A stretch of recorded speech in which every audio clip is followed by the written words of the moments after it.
Hi everyone, and thanks for being here. Sky News Australia claims that Western media outlets are being hoodwinked by Hamas propaganda. But here's the question, who is actually falling for propaganda here? Because when Sky News starts throwing stones, you better believe they're standing in a glass newsroom. I'm Tony Tonkin, political commentator and dedicated critic of media spin, especially when it comes dressed as righteous outrage. Today we're diving into Sky News' latest Fear Pump segment, hoodwinked media outlets torched for falling for Hamas propaganda. If you value facts over firestorms, stick around.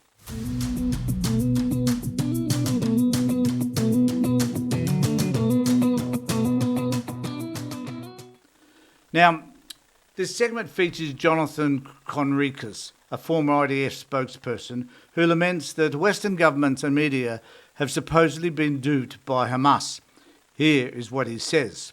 I'm saddened that so many Western governments are falling for Hamas propaganda and not seeing the reality, the cruel, horrible reality in Gaza under Hamas for what it really is, and doing the easy thing, which is to blame the Jewish state for what's going on. The message that news agencies parroting casualty figures or showing scenes from Gaza are complicit in Hamas propaganda. The tone is grave, the warning dire, and the irony thick enough to cut with a butter knife. Let's take a breath. Hamas certainly engaged in propaganda, that's not in dispute. But Sky News doesn't cite specific examples of what content has been proven false. No clips, no breakdowns, no fact checks, just sweeping statements.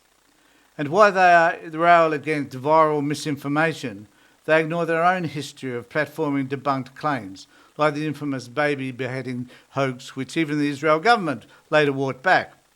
Media outlets have reported unverified figures in the fog of war, but responsible ones issue corrections.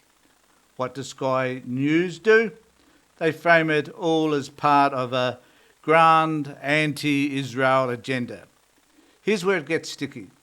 By blasting other outlets for bias while promoting only one side as talking points, Sky News creates its own kind of echo chamber. They become the thing they claim to expose. They don't question IDF press releases, they don't invite Palestinian voices, they just shout down the rest of the media like a YouTube comment section with a budget. Let's flip the script. Here are 3 quick ways you can spot potential propaganda. Number 1, vague sourcing. If it says health authorities without naming them, dig deeper. 2, emotional overdrive. If a video makes you feel angry before it gives you facts, beware.